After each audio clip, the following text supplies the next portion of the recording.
But apparently, his wife has different thoughts on the reproductive rights after posting this video plugging her memoir. Take a look. Individual freedom is a fundamental principle that I safeguard. Without a doubt. Asterisk, but apparently, his wife has different thoughts on reproductive rights after posting this video promoting her memoir. Take a look. Asterisk, individual freedom is a fundamental principle that I safeguard. Without a doubt, there is no room for compromise when it comes to this essential right that all women possess from birth, individual freedom. What does my body, my choice really mean? Asterisk, in a rare moment of live television fireworks, Whoopi Goldberg unleashed a verbal storm that left Melania Trump speechless. Secrets from behind the golden doors of Trump Tower were ripped open, accusations of manipulation, staged narratives, and hidden deals exposed in real time. Asterisk, was Melania just a pawn in a much darker Trump game? Whoopi didn't just criticize, she dismantled the illusion layer by layer. This wasn't a segment, it was an explosion. If you thought you knew the Trumps, think again. The silence that followed was louder than words. You don't want to miss what shocked millions. Asterisk, Trump thought he had the media under control. He thought old interviews could stay buried, that allies like Pete Hegseth would never turn. But then, on live national television, Whoopi Goldberg hit the play button and everything unraveled. Forgotten tapes resurfaced, lies were exposed, and Trump, he completely lost it. Asterisk, what did Whoopi reveal that shattered his carefully built persona? Why is Pete, Trump's once loyal soldier, now eerily silent? This isn't just another media takedown. It's the moment the mask slipped, and what's behind it will shake even his biggest supporters. Watch closely, because this time the truth didn't whisper, it roared. Asterisk, Trump leaned on selective memory, claiming old interviews, warm welcomes, and supposed admiration from celebrities as proof of his universal appeal. But this time, Whoopi wasn't having it. She pulled out the receipts, literal footage showing that Trump's nostalgic tales about being loved by The View hosts were nothing more than self-serving fiction. Asterisk, one clip in particular showed Trump stiffly smiling during his 2011 appearance, not 2015, as he had falsely claimed.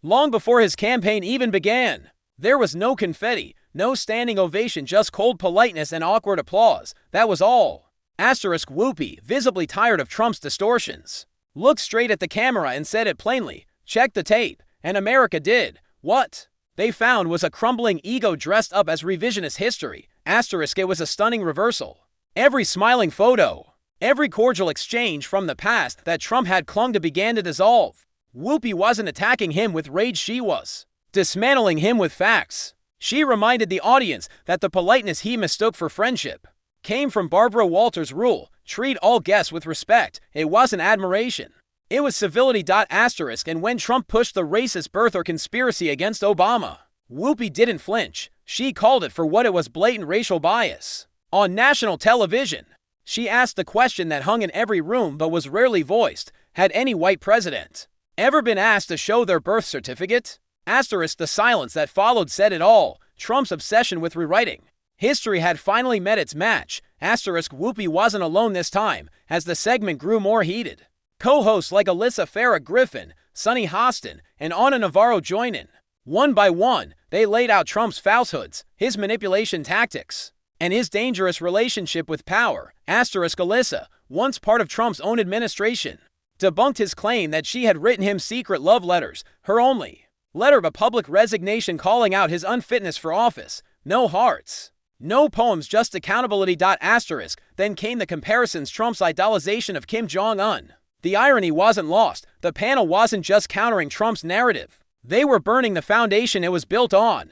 And every second of that broadcast sent a clear message: the truth is not only alive, it's televised. Asterisk, Trump later recounted a past encounter with Whoopi, saying, I've hired Whoopi to work for me as a comedian before, a long time ago.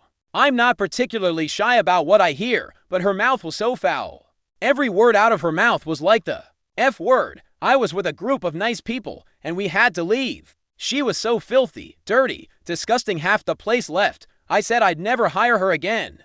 She was so dirty, every word was filthy dirty, and I left, and then I see her sitting around. Oh, Whoopi, Whoopi, oh, what a loser she is. Asterisk, what shocked viewers most wasn't just the unraveling of Trump's lies, it was the quiet exit of one of his fiercest former defenders, Pete Hegseth, who Trump once trusted enough to pluck from Fox News and place near the Pentagon's command structure, had gone silent, during a botched military parade fiasco. Trump reportedly berated Hegseth for ranging only 3 tanks. "I made you Secretary of Defense," Trump allegedly shouted, "and you give me this?" But what came next was even more damning. When asked by reporters about a weapons pause and whether Congress had been notified, Pete mumbled vague legalisms and shrugged off accountability. Suddenly, the man who once parroted Trump's every talking point was now dodging direct questions and leaking war decisions to his brother. Trump's spiral wasn't just televised, it was historic. When confronted with Whoopi's footage disproving his statements, his usual bluster turned frantic. He insisted he was always treated like royalty on the show, but reality had different plans. Barbara Walters, ever the professional, showed civility, not affection, and Whoopi made it clear she smiled not out of admiration, but out of professionalism. Out of admiration, but out of obligation, Trump had rewritten their relationship in his mind, turning neutral interviews into golden memories. But now, the truth was out. Even more stunning. As the hosts dismantled lie after lie, Trump's focus shifted.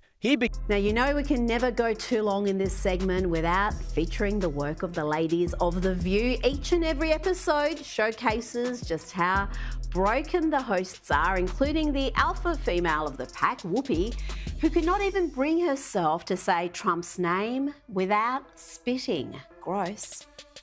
I think it would be remiss of us to not say Joe Biden knows how to do this. Yes, he knows how to do this. He's quite good at this. And you know, you can't refute anything with him because he just, when I say him, I mean he rambles. Trump. Yeah. He tends to just Can I mention began attacking the women, labeling them liars and ungrateful. But the damage was done. The American public had already seen the footage, every hug, every handshake, every false claim exposed frame by frame without a single word of spin. You know, we can never go to long in this segment without featuring the work of the ladies of The View, a commentator noted.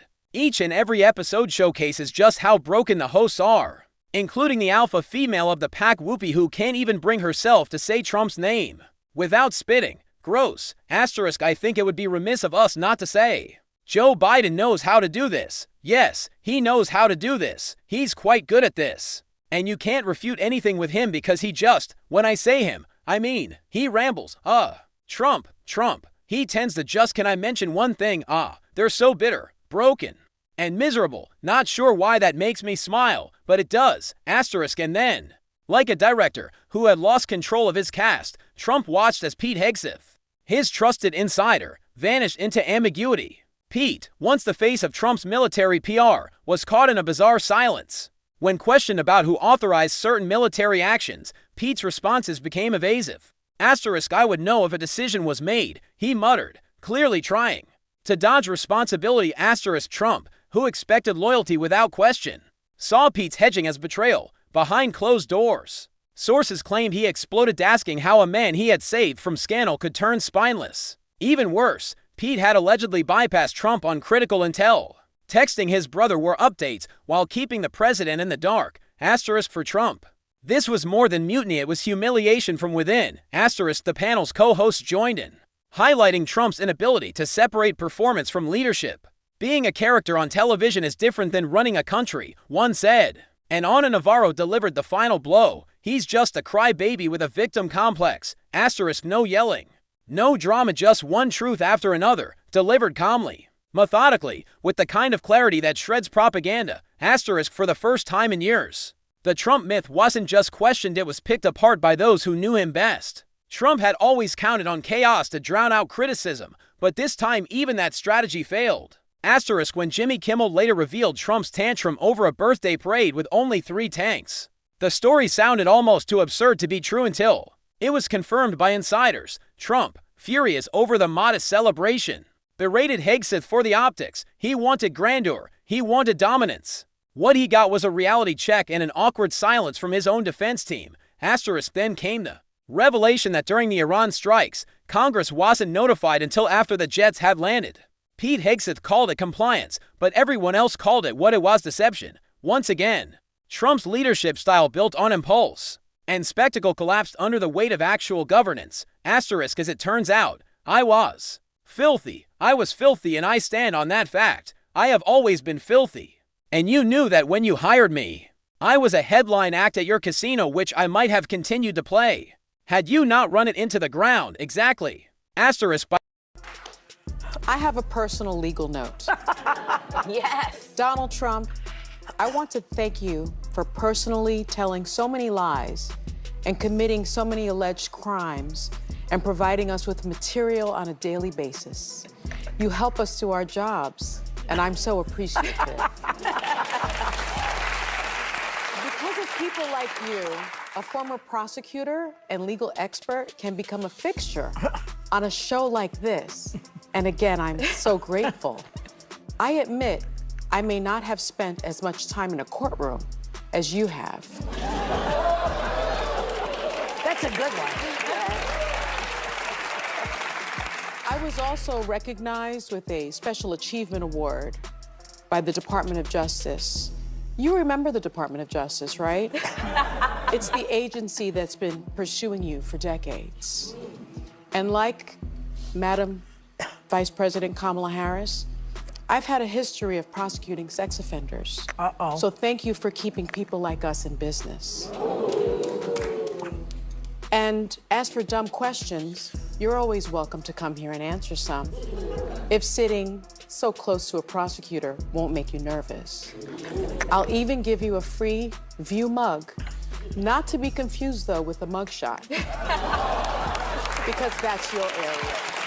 By the end of the segment, even Trump's most dramatic declarations sounded hollow. Asterisk, other nations are kissing my ass. He bragged. Asterisk, but Whoopi wasn't impressed. What plan? She asked, what are we doing? Asterisk, her voice cracked not with anger, but with genuine frustration.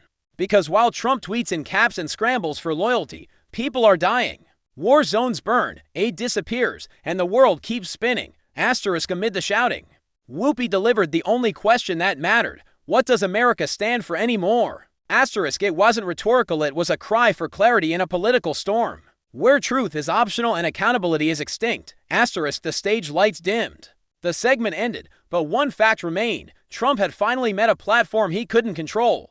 And this time, it was his own undoing. Asterisk, I have a personal legal note. One panelist added, yes, Donald Trump, I want to thank you for personally telling so many lies and committing so many alleged crimes and providing us with material on a daily basis. You help us do our jobs, and I'm so appreciative because of people like you.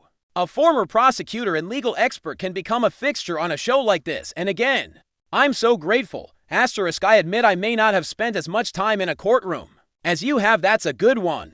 I was also recognized with a Special Achievement Award by the Department of Justice. You remember the Department of Justice, right? It's the agency that's been pursuing you for decades. And like Madam Vice President Kamala Harris, I've had a history of prosecuting sex offenders, UHO.